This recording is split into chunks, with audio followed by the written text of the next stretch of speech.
Hello guys, आप कैसे हैं। आपका दोस्त हेमंत कुमार झा अपने चैनल पर आपका स्वागत करता है।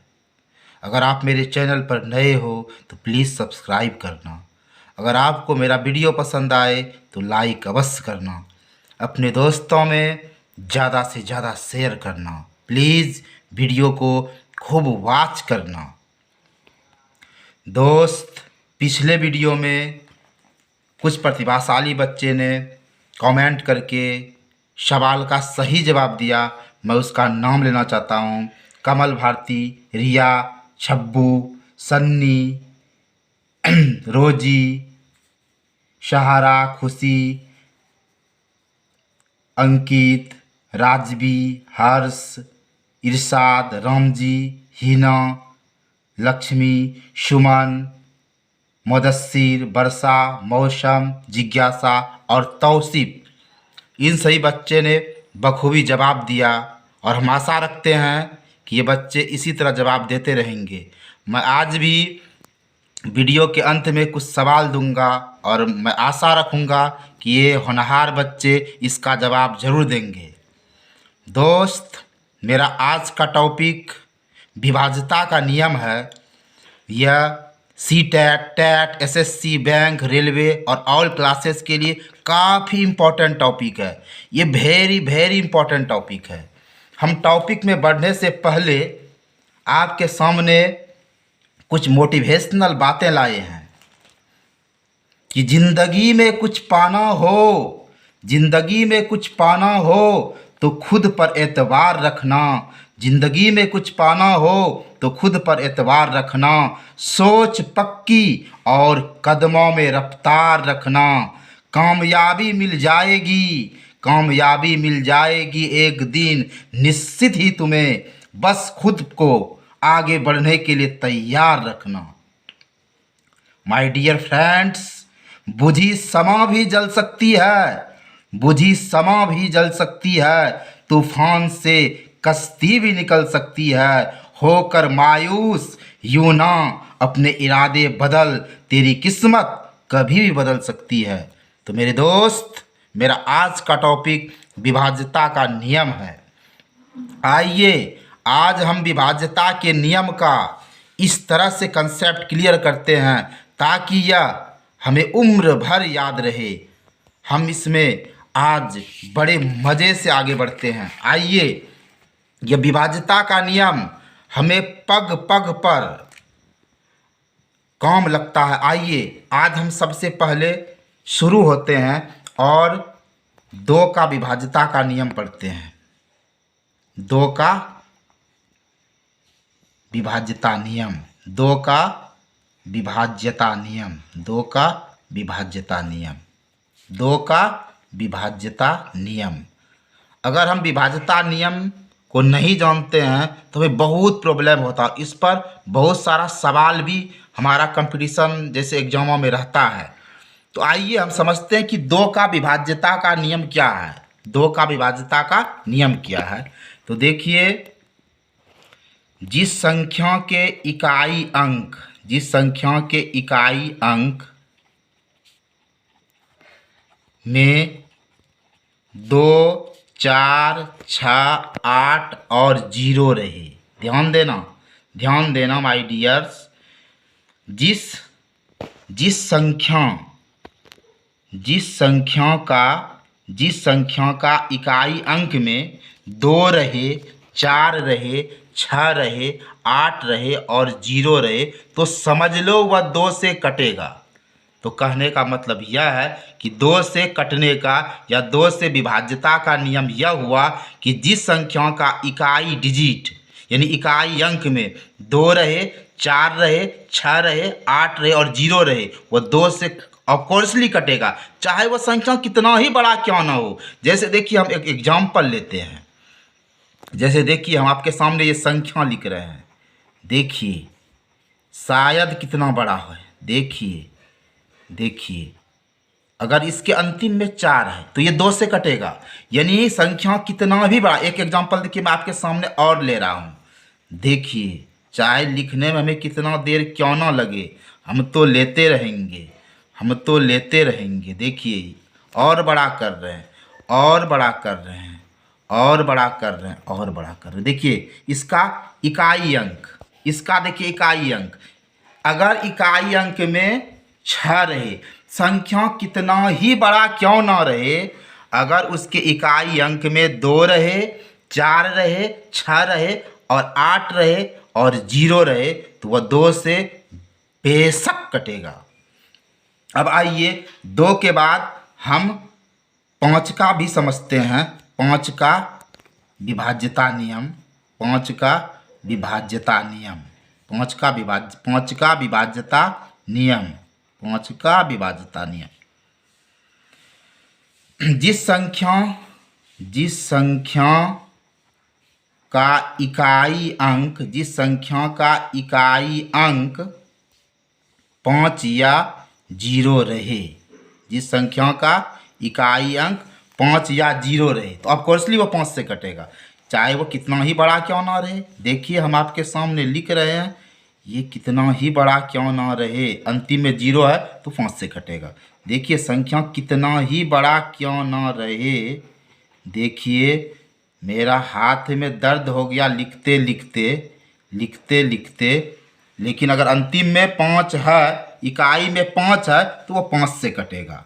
अब आइए हम जरा 10 से भी मिल लेते हैं कि 10 के विभाज्य का नियम, 10 के विभाज्य का नियम देखिए ये बहुत इम्पोर्टेंट है, आप बहुत ध्यान से देखिए। 10 के विभाज्य का नियम हम कैसे जानेंगे ये किससे कटेगा, तो 10 के विभाज्य का नियम है, अगर इकाई में 1 शून्य हो, अगर इकाई में 1 शून्य हो तो आप जान जाइएगा कि वह 10 से कटेगा। जैसे देखिए संख्या कितना ही बड़ा क्यों ना रहे, कितना ही बड़ा क्यों ना रहे, अगर इकाई में 0 रहेगा तो वह 10 से कटेगा। तो आइए जरा हम इसको एक बार फिर से रिहर्सल करते हैं। तो देखिए आप इसको इस तरह से फॉलो कीजिए कि 2 से विभाज्य का नियम है कि अगर इकाई में 2 रहे, इकाई में 4 रहे, इकाई में 6 रहे, इकाई में 8 रहे और इकाई में 0 रहे तो समझ लीजिए वह 2 से क्रैक हो जाएगा, 2 से कट जाएगा। यानी इकाई में 2 रहे, इकाई में 4 रहे, इकाई में 6 रहे, इकाई में 8 रहे वह और 0 रहे वह 2 से कट जाएगा। आइए उसी तरह हम 5 का भी समझते हैं। अगर इकाई में 5 रहे या 0 रहे वो 5 से कटेगा, और 10 का तो सिर्फ अगर इकाई में 0 रहे तो वह 10 से कट जाएगा। तो 2, 5, 10 का देखिए हम लोग समझ गए। अब हम आते हैं 3 का, कि 3 के विभाज्य का क्या नियम है। 3 के विभाज्य का नियम, 3 के विभाज्य का नियम समझते हैं जरा। देखिए 3 के विभाज्य का नियम है, अगर अंकों का योग, अगर अंकों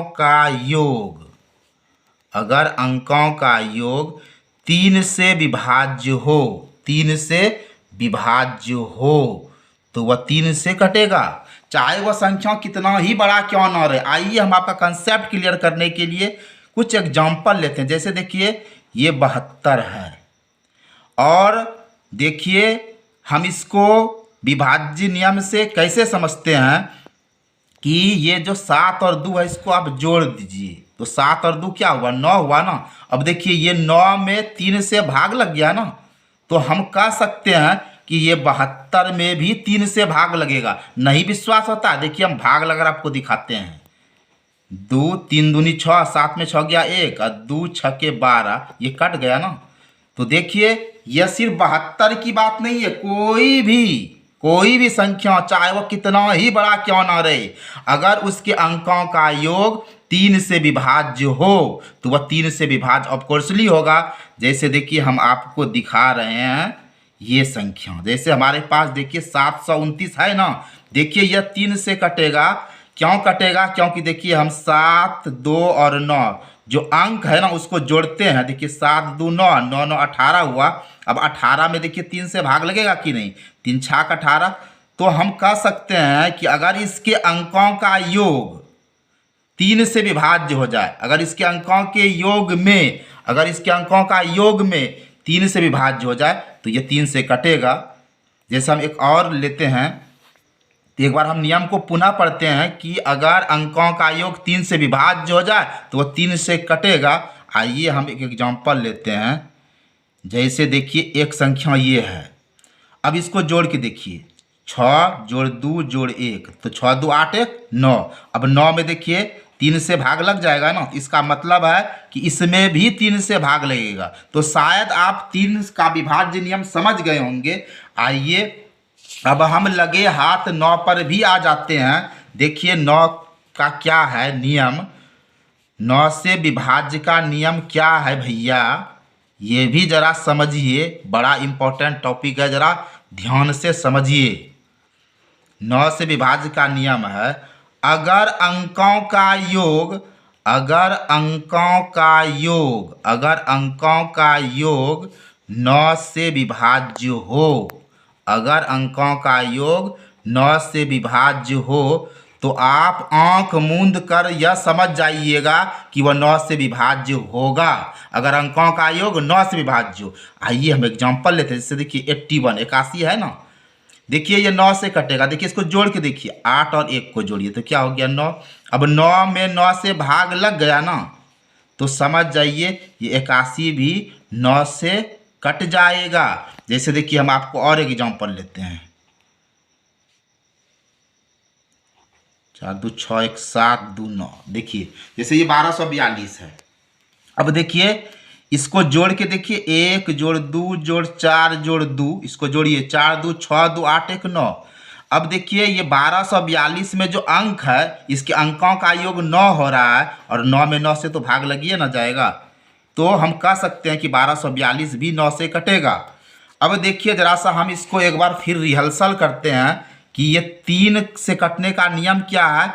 अगर अंकों का योग, अगर अंकों का योग में 3 से भाग लग जाएगा तो वो 3 से कटेगा। और 9 से क्या हुआ, अगर अंकों के योग में 9 से भाग लग जाएगा, अगर अंकों का योग में 9 से भाग लग जाएगा तो वो 9 से कटेगा। शायद आप 3 और 9 से भी बिल्कुल एश्योर हो गए होंगे। अब आइए हम जरा सा 6 का समझते हैं कि 6 के विभाज्य का नियम क्या है। अरे बड़ा मज़ेदार है 6 के विभाज्य का नियम। देखिए अगर कोई संख्या 2 से और 3 दोनों से कट जाएगा ना तो वह 6 से कटेगा। अगर संख्या 2 तथा 3 दोनों से विभाजित हो, दोनों से विभाजित हो तो आप भैया यह समझिएगा कि यह 6 से विभाज्य होगा। तो 6 के विभाज्य का नियम क्या हुआ, 6 के विभाज्य का नियम हुआ कि अगर संख्या 2 तथा 3 दोनों से विभाजित हो तो वह 6 से विभाज्य होगा। जैसे देखिए हम आपके सामने एक संख्या रख रहे हैं 24। अब देखिए इसके अंतिम में 4 है तो ये 2 से कटेगा। अब देखिए ये 2 और 4 को जोड़ दिए तो क्या हुआ, 6 हुआ। और 6 में देखिए 3 से भाग लग गया, तो इसका मतलब है कि यह 3 से भी विभाज्य होगा। और जब 24 2 से और 3 से विभाज्य हो गया ना तो ऑफकोर्सली यह 6 से विभाज्य होगा। ऐसे भी समझिए 6 में 2 गुना 3 है ना, तो जो 2 से और 3 से कट जाए वह 6 से बिल्कुल कटेगा। अब आइए हम समझते हैं 4 से विभाज्य का नियम, 4 के विभाज्य का नियम, 4 के विभाज्य का नियम। 4 के विभाज्य का, अगर अंत में 2 जीरो हो, अगर अंत में 2 शून्य हो, अगर अंत में 2 शून्य हो, या एक बात और है कि दहाई और इकाई से बनी संख्या, दहाई और इकाई से बनी संख्या 4 से विभाज्य हो, 4 से विभाज्य हो। आइए हम एग्जांपल लेकर आपका कंसेप्ट क्लियर करते हैं। जैसे 100 है, देखिए इसके अंतिम में क्या है, 2 जीरो है ना, तो देखिए ये 4 से कटेगा। हम भाग लगा के आपको दिखाते हैं। 4 दूनी 8, 10 में 8 गया 2, 4 पंचे 20। देखिए ये कट गया ना। अब देखिए हम एक और लेते हैं ऐसा, जैसे देखिए कि 1524 है, तो देखिए इकाई और दहाई से मिलकर क्या बना, दहाई और इकाई से क्या बना, 24। तो 24 में देखिए 4 से भाग लगा ना, 6 के 24, तो इसका मतलब है कि 1524 जो है 4 से कटेगा। देखिए हम भाग लगा के दिखाते हैं आपको। 4 तिया 12, 5 में 2 गया 3, 4 अठे 32 और ये 4 एका 4, तो ये 4 से कटेगा। तो 4 से विभाज्य का नियम क्या हुआ, अगर अंत में 2 शून्य हो या दहाई और इकाई से बनी संख्या 4 से विभाज्य हो तो वह 4 से ऑफकोर्सली कटेगा। अब आइए 8 से विभाज्य का नियम हम समझते हैं। 8 से विभाज्य का नियम, 8 से विभाज्य का नियम देखिए, अगर संख्या के अंत में, अगर संख्या के अंत में 3 शून्य हो, अगर संख्या के अंत में 3 शून्य हो, या एक और इसमें बात है कि इकाई दहाई सैकड़ा, इकाई दहाई सैकड़ा से बनी संख्या में 8 से भाग लग जाए, 8 से पूरा कहिए, 8 से पूरा भाग अगर लग जाए तो वह 8 से कटेगा। देखिए हम आपको समझा रहे हैं। जैसे देखिए एक एग्जांपल लिखते हैं हम, 1000, इसके अंतिम में 3 जीरो है ना, देखिए 8 से कटता है कि हम भाग लगा के आपको दिखाते हैं। 8 एका 8, 10 में 8 गया 2, 8 दूनी 16, 10 में 6 गया 4 और 0, 8 पंचे 40। तो देखिए अंतिम में 3 ठो लड्डू होगा ना, तो ये 8 से भोग लगबे करेगा। और एक ठो और दिखाते हैं आपको। जैसे देखिए, जैसे 1512 है, तो देखिए इकाई दहाई सैकड़ा से क्या बना, 512, और 512 में देखिए 8 से भाग लगा के दिखाते हैं। 8 छाक 48, 8 छाक 48, 8 से 56 तो नहीं खाएगा, 11 में 8 गया 3 कट गया, 8 चौके 32। तो देखिए इकाई दहाई सैकड़ा से बनी संख्या में 8 से भाग लगा। तो अब देखिए पूरा संख्या 1512 है ना, इसमें भी हम 8 से भाग लगा के दिखाते हैं। अब देखिए 8 एक 8, 15 में 8 गया 7, 8 9 72 तो नहीं खाएगा, 8 8 64, यहाँ क्या बचा, 11 में 4 गया 7 और 8 9 72। ये देखिए 8 से कट गया। तो शायद आप 8 से समझे होंगे, अगर अंतिम में 3 शून्य हो तो 8 से कटेगा, या अगर इकाई दहाई सैकड़ा से बनी संख्या में 8 से पूरा भाग लग जाए तो वह 8 से कट जाएगा। समझे कि नहीं। अब हम आते हैं 11 पर कि 11 से कटने का नियम क्या है। देखिए ये थोड़ा सा ध्यान दीजिएगा, ये थोड़ा सा ध्यान दीजिएगा, थोड़ा टेढ़ा है, लेकिन हम आपको ऐसा सीधा करके बताएंगे ना कि आप कभियो नहीं भूलिएगा। आइए समझते हैं 11 से विभाज्य का नियम। इसको जरा बढ़िया से पूरा ध्यान देकर समझिए। अगर किसी संख्या के विषम स्थानों पर स्थित अंकों का योग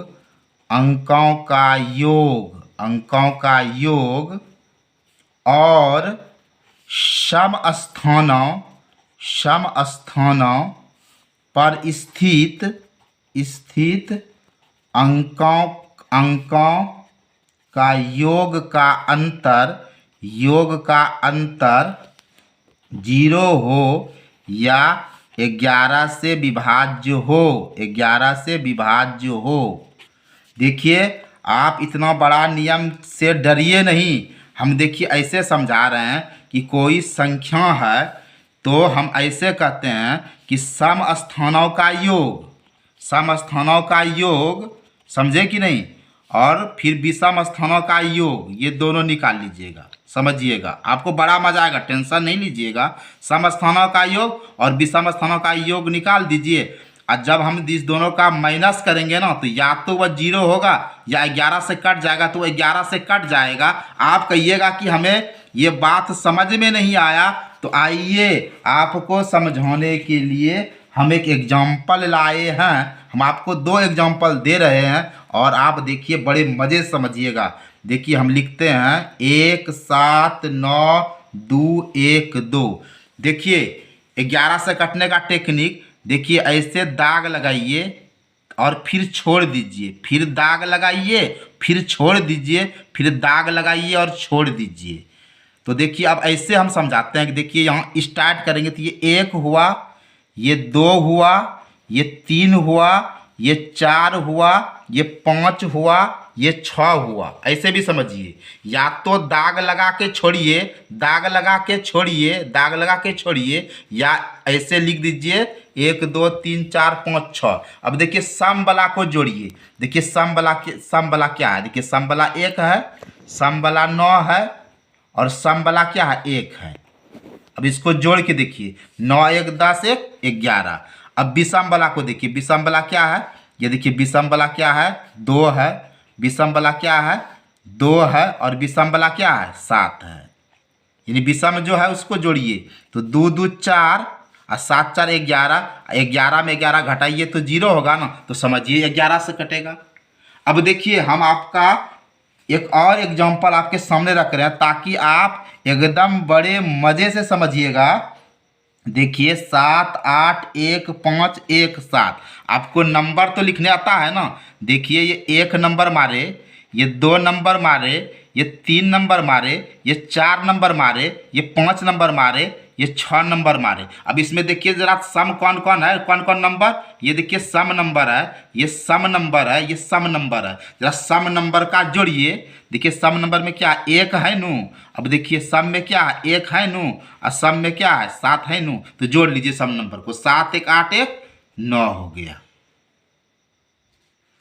अब देखिए इधर विषम वाला देखिए तो क्या है, ये देखिए ये विषम वाला है, 7 है, 5 है और 8 है। जोड़िए तो 7 5 और 8। देखिए 7 5 12, अब 12 8 क्या हुआ 20 ना। तो देखिए जब भी घटाइएगा तो बड़का में छटका ना घटाइएगा हो। तो 20 में 9 घटा दिए तो क्या हुआ 11, और 11 में 11 से भाग तो आँख कान मुन के लगिए जाएगा ना। तो हम कह सकते हैं कि इस तरह हम 11 से विभाज्य का नियम भी समझ गए हैं। अब आइए आप किस तरह से समझे हैं यह हम कैसे जानेंगे, इसीलिए हम आपको दे रहे हैं कुछ सवाल। आप इसको बना के कमेंट करिएगा, हम आपका नाम बढ़िया से लेंगे कल। तो हमारा पहला सवाल है कि 211 में कौन सी समझिए कौन सी सबसे छोटी संख्या को जोड़ने पर या 5 से विभाज्य होगा, या 5 से विभाज्य होगा। एक ठो और जोड़ी लगा देते हैं कि 65 में कौन सी सबसे छोटी संख्या घटाई जाए कि वह 10 से विभाज्य हो। तो दोनों सवाल को सुन लीजिए। पहला सवाल है 211 में कौन सी सबसे छोटी संख्याओं को जोड़ने पर यह 5 से विभाज्य होगा, और दूसरा सवाल है 65 में कौन सी सबसे छोटी संख्या घटाई जाए कि वह 10 से विभाज्य होगा। आई होप आप इसका जवाब कमेंट करके ज़रूर बताइएगा। आपका दोस्त हेमंत कुमार झा आपका बहुत बहुत थैंक यू करता है। जय हिंद जय भारत।